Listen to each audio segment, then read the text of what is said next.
আসসালামু আলাইকুম সবাইকে। এসএসসি পরীক্ষা 2025 বোর্ড পরীক্ষার খাতা কিভাবে দেখা হয়? ভিউয়ার্স অনেকে জানতে চেয়েছিলেন ভাইয়া বোর্ড পরীক্ষার খাতা মূলত কিভাবে দেখে একজন শিক্ষক। আজকের এই ভিডিওতে আমরা টোটাল যে ইনফরমেশনটা আছে সেটা বলার চেষ্টা করব। খুব মনোযোগ সহকারে যদি ভিডিওটা দেখেন তাহলে বুঝতে পারবেন যে বোর্ড প্রসেসিং এ কিভাবে খাতাগুলো দেখা হয়। তো সবাইকে বলবো চ্যানেলটিকে সাবস্ক্রাইব করুন, সাপোর্ট দিন, ভিডিওটাকে শেয়ার করুন বিভিন্ন সোশ্যাল মিডিয়ায়। চলুন শুরু করা যাক। এসএসসি 2025 বোর্ড পরীক্ষার খাতা কিভাবে দেখা হয়? বোর্ড পরীক্ষার খাতা তিনজন শিক্ষক মিলে দেখা হয়। তিনজন, একজন হচ্ছে সৃজনশীল খাতাগুলো আলাদা দেখে, একজন হচ্ছে এমসিকিউ খাতা মানে কম্পিউটারের মাধ্যমে দেখে, এবং আরেকজন মেন শিক্ষক থাকে যিনি দুইটাকে কনভার্ট করে রেজাল্টে প্রক্রিয়াকরণ করে। এবং প্রত্যেকটা শিক্ষকের কাছে মূলত নাম্বার থাকে। যেমন উদাহরণস্বরূপ বলে দিই, মনে করেন যে সৃজনশীল খাতা দেখতেছে, ফার্স্টে যে একজন সৃজনশীল খাতা দেখে, ধরে নিলাম সৃজনশীল খাতা দেখতেছে বাংলা ফার্স্ট পেপার, সে সৃজনশীলের নাম্বার মনে করেন যেটা একটা খাতায় পাওয়ার যোগ্য সেটা সেই পর্যন্তই দেয়, তাকে একটা কমেও দিতে চায় না, একজনকে বাড়ায়ও দিতে চায় না, এটা হচ্ছে তার কথা।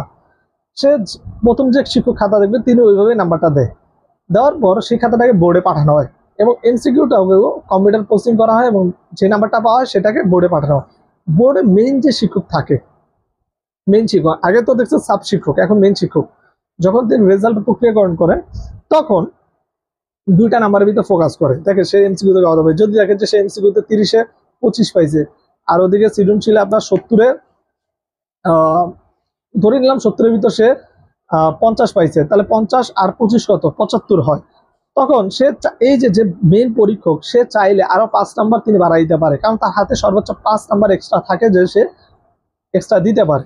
কোনো কোনো ক্ষেত্রে 10 নাম্বার পর্যন্ত তারা দিতে পারে, এটা তাদের উপর ডিপেন্ড করে। তো তখন সে খাতাটা আরেকবার দেখে যে মানে যে নাম্বারটা পেয়েছেন আপনি, যে 75-25, এবং অন্যান্য সাবজেক্টের মার্কগুলো সে রেজাল্ট প্রক্রিয়াকরণের সময় দেখে। যখন দেখে যে রেজাল্ট প্রক্রিয়াকরণের সময় তার একটা সাবজেক্টে অল্প একটু নাম্বার শর্ট পড়ছে, তখন সে ওইটাকে বাড়ায় দেয়।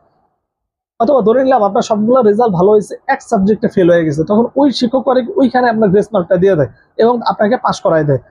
তো এটা হচ্ছে বোর্ড স্টাইলে খাতা দেখা। বোর্ড আপনি যদি বোর্ডের একবারে কড়া করে খাতা দেখতো, তাইলে বাংলাদেশে 19 লাখ স্টুডেন্টের ভিতরে দেখবেন 6-7 লাখ এমনি ফেল হতো। এখান থেকে তারা ছেড়ে ছেড়ে নাম্বার দেয়, আপনি অনেক কিছুই বুঝবেন না। অনেকে দেখবেন যে 1-2 নাম্বার কম পেয়ে গেছে এমসিকিউতে, সে পাস করে গেছে, আবার অনেকে 1-2 নাম্বার কম পেয়ে ফেল করছে।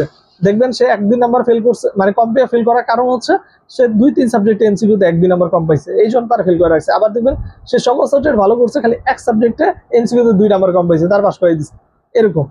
তো সিস্টেমটা হচ্ছে ডিপ্লোম্যাটিক। আপনি চাইলে বোর্ডকে ওইভাবে মাথায় নিতে পারবেন না। বোর্ড বোর্ড স্টাইলে খাতা দেখবে। আপনার চিন্তা ভাবনা করতে হবে যে আপনার একটা খারাপ হইলে অন্য সাবজেক্টে ভালো রেজাল্ট করা যায়, যেন আপনার পাস চলে আসে। ঠিক আছে, আপডেট জানিয়ে দিলাম। যদি ভিডিও ভালো লাগে প্লিজ সাবস্ক্রাইব করে সাপোর্ট দিন সবাই।